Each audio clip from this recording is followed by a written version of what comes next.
It is early morning in the Gulf of Oman, and a Panamanian-flagged oil tanker called the MV Villanova is trying to slip past the American blockade. It almost makes it. Then, without warning, a U.S. Navy helicopter appears overhead and fires missiles directly into the ship's engine room. The vessel goes dead in the water within seconds. This happens on August 11, 2026, according to a statement from U.S. Central Command, and it is not a one-off incident. It is one moment inside a slow-motion crisis that, as of today, has trapped roughly 70 commercial ships, nearly 30 of them oil tankers, in the waters between Iran and Oman, sitting still, earning nothing, going nowhere. Somewhere out there right now, merchant sailors who never signed up to be part of a war are stuck aboard those ships, waiting for a green light that keeps disappearing right when it seems close. This is the Strait of Hormuz, a stretch of water barely 21 miles wide at its narrowest point, and for nearly 6 months, it has been the single most contested choke point on the planet. Before this crisis, roughly a quarter of the world's seaborne oil and a fifth of its liquefied natural gas passed through that gap every single day. Today, on some days, fewer than 10 ships dare to cross it at all. To understand how a waterway that once saw over 130 ships a day collapsed into a ghost lane patrolled by warships and haunted by mines, you have to go back to the very beginning of this war and then follow it all the way to what is happening this week, because the story is still moving and it is far from over. The crisis traces back to February 28, 2026, the date now used as the official starting point of what has become known as the 2026 Iran War. That day, the United States and Israel launched a coordinated air campaign against Iranian targets, and in the opening hours, Israel assassinated the senior Iranian naval officer overseeing operations in the Strait. Iran's response was immediate and aimed directly at the global economy. The Islamic Revolutionary Guard Corps, Iran's most powerful military force, declared on March 2nd that the Strait of Hormuz was closed to what it called unfriendly nations, allowing passage only to vessels it had personally approved. 2 days later, on March 4th, the IRGC went further, claiming the Iranian Navy had achieved complete control of the strait. Some Iran-approved tankers, mostly carrying oil bound for China and India, kept moving, occasionally under direct military escort. Everyone else was warned that any ship attempting passage without Iranian approval risked being set on fire. Iran also began laying sea mines in the strait, according to documented tracking of the crisis. And while nobody can confirm exactly how many of those mines remain active today, their presence alone was enough to terrify shipping companies into avoiding the waterway altogether. Washington's answer came fast. On March 12th, President Trump addressed the closure publicly, and the United Arab Emirates signaled it was willing to join a U.S.-led military effort to physically secure the strait. Just days later, on March 17th, U.S. Central Command confirmed it had dropped multiple 5,000-pound GBU-72 bunker-buster bombs on underground Iranian missile silos along the coast near the strait, targeting facilities believed to be storing cruise missiles and unused anti-ship weapons. By mid-March, U.S. Defense Secretary Pete Hegseth was telling reporters that the pace of American operations could soon become the most intense day of strikes since the war began, hitting Iranian ballistic missile infrastructure and drone production sites. In that same window, the IRGC issued one of the most chilling declarations of the entire conflict, stating that any vessel belonging to the United States, Israel, or any nation it considered hostile would be treated as a legitimate military target the moment it entered the strait. That single sentence is arguably the exact point where this stopped being an economic standoff and became something closer to an undeclared naval war, fought with missiles, torpedoes, and blockade runs instead of formal declarations. And the naval losses that followed were staggering. In a compressed window at the end of February and into early March, multiple Iranian warships were hit almost simultaneously. The Iris Nagdi, a Bandor-class corvette, was reported sunk at a naval base in Konarak. The Iris Jamarin, a Moj-class frigate, was struck and reportedly sunk while sitting in port at Chabahar, right next to an Islamic Revolutionary Guard Corps naval base. The Iris Makran, a converted forward base ship, was hit at the Bandar Abbas naval harbor. And the Iris Shahid Sayed Shirazi was reported burning at sea in early March. Then came what may be the single deadliest naval engagement of the entire war. The American submarine USS Charlotte, a Los Angeles-class attack submarine, torpedoed and sank the Iranian frigate Iris Dana in international waters roughly 19 nautical miles south of Gala, Sri Lanka, thousands of miles outside the strait itself. That single strike is reported to have killed 104 Iranian sailors, with 20 more still listed as missing, and only 32 rescued. The fact that it happened so far from the Persian Gulf tells you something critical about this war.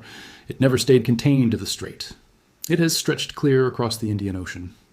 By mid-April, with Iran's navy badly degraded but still publicly defiant, President Trump escalated again. On April 13, 2026, he ordered the U.S. military to begin a full blockade of Iranian ports. a decision that came right after talks between American and Iranian negotiators collapsed in Islamabad, Pakistan. Trump initially said the United States would stop, in his words, any and all ships trying to enter or leave the Strait of Hormuz. Central Command later clarified the blockade specifically targeted vessels moving to or from Iranian ports, rather than all shipping in the region. Within the first 2 months alone, running from April 13th through late May, CENTCOM reported it had redirected more than 140 commercial vessels and physically disabled 9 that refused to comply.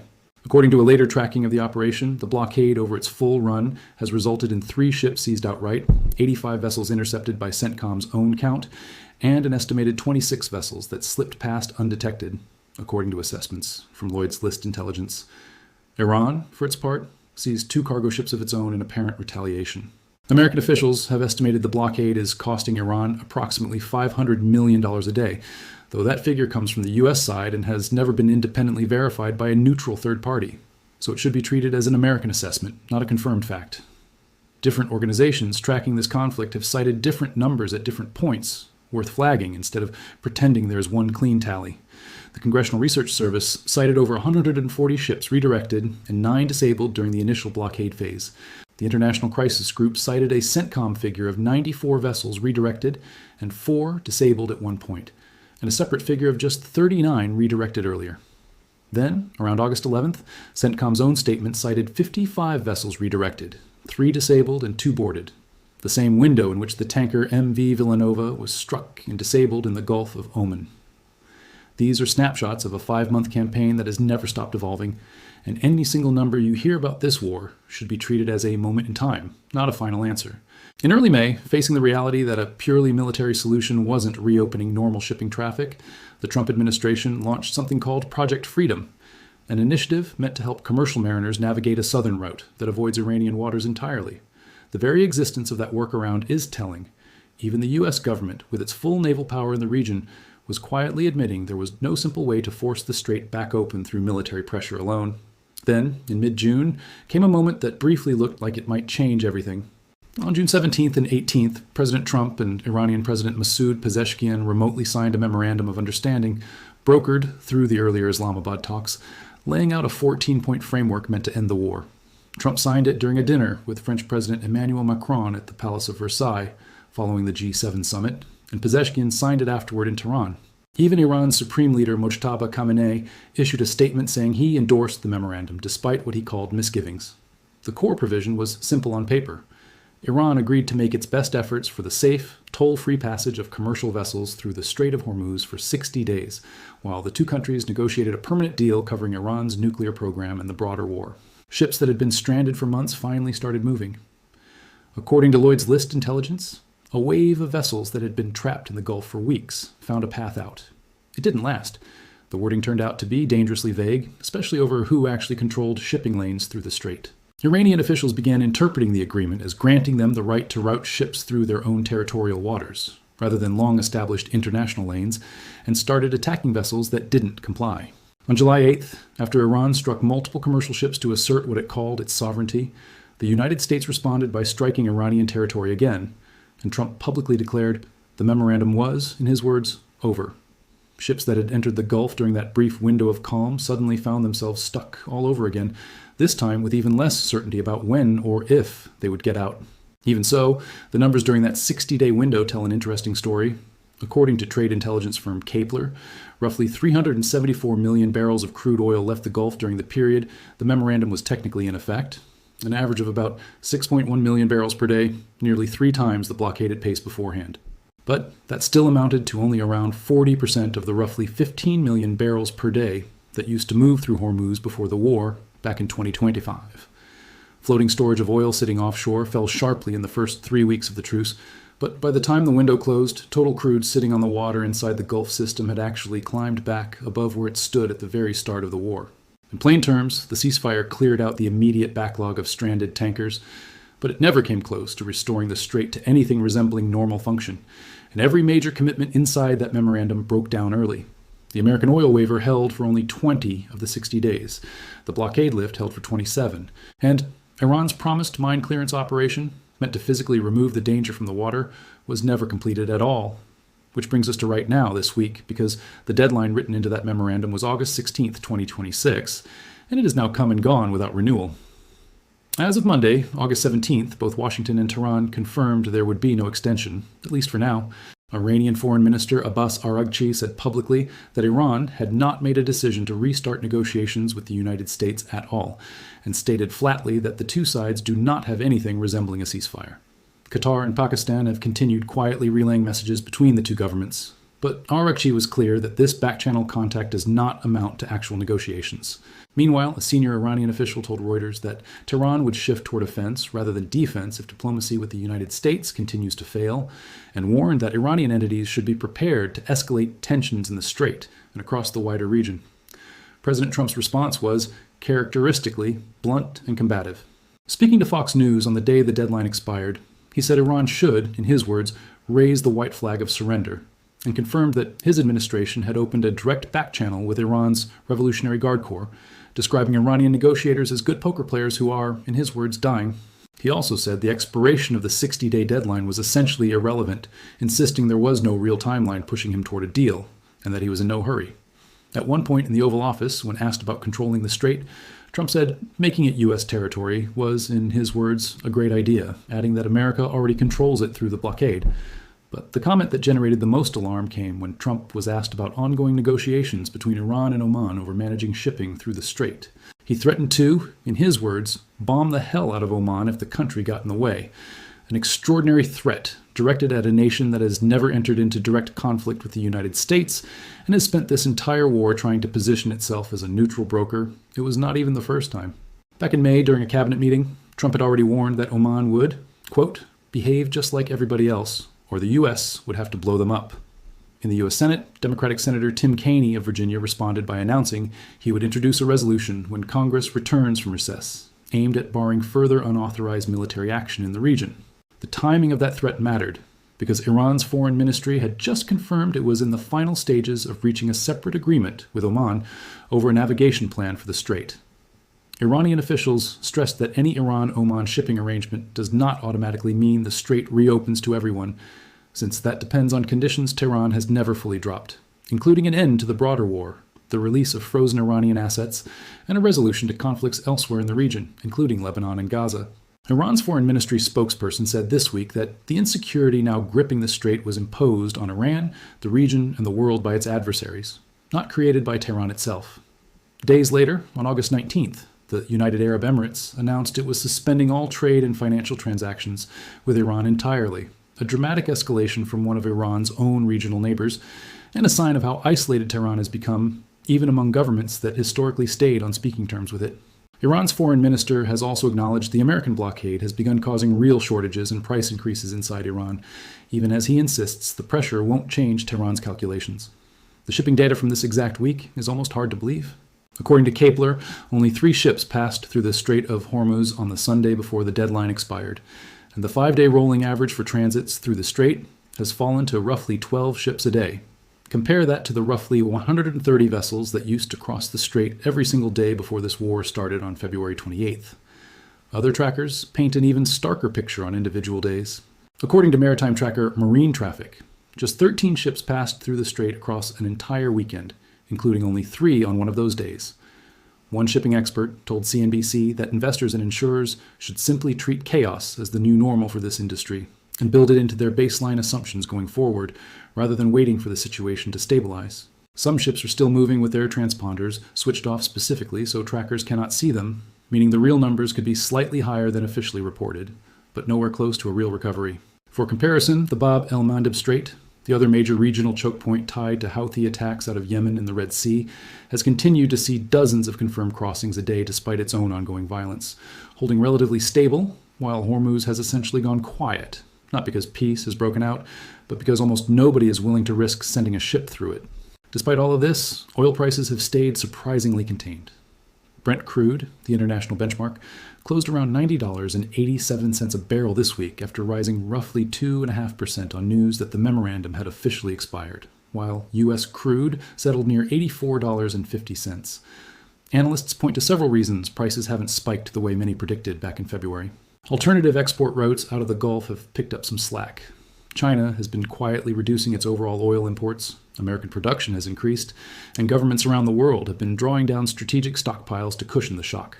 One energy analyst summed it up simply: the global supply and demand picture isn't bad enough right now for markets to panic over a few more weeks of a strait that's mostly closed, though that calculation could change fast if the standoff drags into the fall or the fighting escalates again. There is a deeper explanation for why this crisis has proven so difficult to resolve, even with Iran's navy severely weakened. A Congressional Research Service assessment cuts against the simplest version of this story: the idea that once Iran's military capability is degraded enough, the strait will automatically reopen on its own. The report argues that even with a diminished navy, Iran's threats and public statements alone can produce closure-like conditions, as long as shipping companies and insurers conclude the risk of an Iranian attack outweighs whatever profit they'd make from the crossing. Iran doesn't need an intact battle fleet to keep the strait effectively shut. It just needs enough recent history of real violence, like the sinking of the Iris Dana or the disabling of the MV Villanova, to keep insurers and ship owners unwilling to gamble. That is cheaper, more durable leverage than maintaining a full navy, and a huge part of why this standoff has dragged on for nearly 6 months without resolution. It also helps explain the growing strain between Iran and its own neighbors. Iran's mine warfare, its vessel seizures, and its threats against international shipping have visibly damaged its standing with Arab states in the region, some of which had spent years maintaining careful working relationships with Tehran. Saudi Arabia's foreign minister has said Riyadh appreciates President Trump's decision to give diplomacy a chance to restore the maritime security and freedom of navigation the strait had before February 28, 2026, the date now used as the war's starting point. Even a country with as complicated a history with both Washington and Tehran as Saudi Arabia has publicly aligned itself with a diplomatic push to reopen the strait, rather than backing Iran's attempt to close it. None of this danger has stayed confined to blockade enforcement alone either.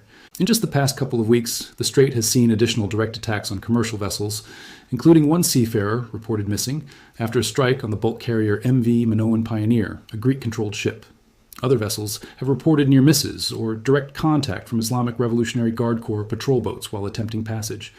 Roughly 1,000 miles away, the crisis connects into an entirely separate front. The Houthi movement in Yemen has continued attacking tankers it associates with Saudi Arabia, and just this week claimed a ballistic missile attack on a Saudi military ship and 4 escort vessels in the Red Sea, part of a fresh weekend of escalation. Iran, separately, already launched its own drone strikes against Oman earlier in this war, hitting the ports of Duqm and Salalah, an industrial zone in Sohar, and 2 oil tankers near Muscat and Kasab, killing 19 people and injuring 35 more. That makes Trump's threat to bomb Oman this week land against a backdrop where Oman has already been a genuine target once before, despite maintaining official neutrality throughout the conflict. Casualty figures for the broader crisis remain sobering and only partially confirmed. Tracking of the overall crisis lists at least 1 tugboat sunk, at least 17 merchant ships damaged, of which 7 were reportedly abandoned by their crews, 2 merchant ships captured outright, 12 seafarers killed or missing, and 1 port worker killed with 2 others wounded in Bahrain. Some of those figures are flagged as unconfirmed, and that uncertainty deserves honesty rather than a cleaner story. What isn't in dispute is that real merchant sailors, ordinary people doing a dangerous job in a war zone they never chose, have died and gone missing in these waters over the past 6 months. There's also a China and India dimension to this story that rarely makes headlines outside shipping industry circles, but matters enormously. China and India are 2 of the largest buyers of Iranian-linked crude oil in the world, and some of the tankers that kept moving through the strait even during the height of its closure were Iran-approved vessels, carrying petroleum specifically bound for those 2 countries, sometimes under direct Iranian military escort. That detail matters because it shows this was never a truly total closure. It has always been a selective one, shaped by which buyers Iran was still willing to supply, even while publicly declaring the strait closed to everyone it considers hostile. For Beijing and New Delhi, any prolonged disruption to that specific flow, or any expansion of American blockade enforcement that starts catching the vessels they depend on, carries direct economic consequences that ripple far beyond the Middle East.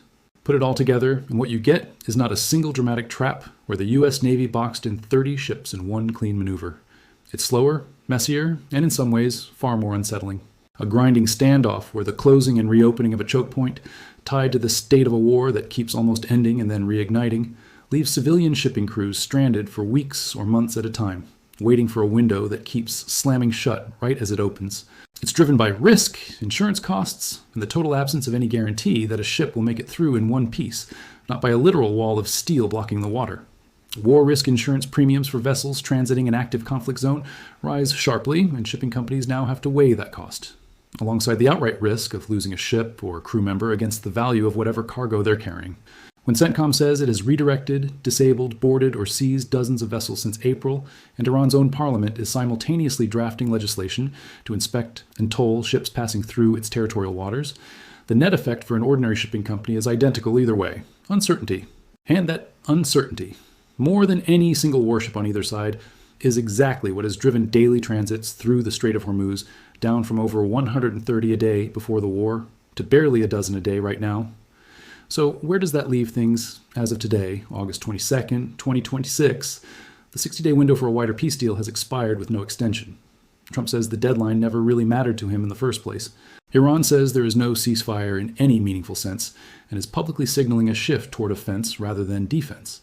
Oman is caught in the middle, reportedly close to finalizing its own separate navigation agreement with Tehran, while simultaneously being threatened with American airstrikes if that very agreement gets in Washington's way.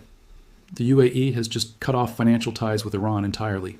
Oil prices are rising, but nowhere near crisis territory yet, and roughly 70 ships still sit anchored in the Gulf tonight, crews aboard them checking the news every morning for some sign that this time the window might actually stay open. Nobody covering this honestly can tell you whether the next few weeks bring a real breakthrough, a full return to open warfare, or more of the same grinding limbo. Any account claiming otherwise is getting ahead of what the facts support. So here's the honest question, because this genuinely doesn't have a clean answer yet. With Washington insisting it totally controls the Strait of Hormuz through its blockade, and Tehran insisting Iran controls the very same water through its threats and its navy, while the actual ship tracking data shows almost the entire world's fleet has simply chosen to stay away from that coastline altogether. Who do you think is actually winning this standoff? The country enforcing a blockade it can't fully close, or the country claiming a strait it can no longer fully defend? If this breakdown helped you actually understand the real numbers behind 6 months of confusing headlines, that's exactly the kind of grounded reporting worth sticking around for as this story keeps developing. Because the Strait of Hormuz is not finished making history yet, not even close.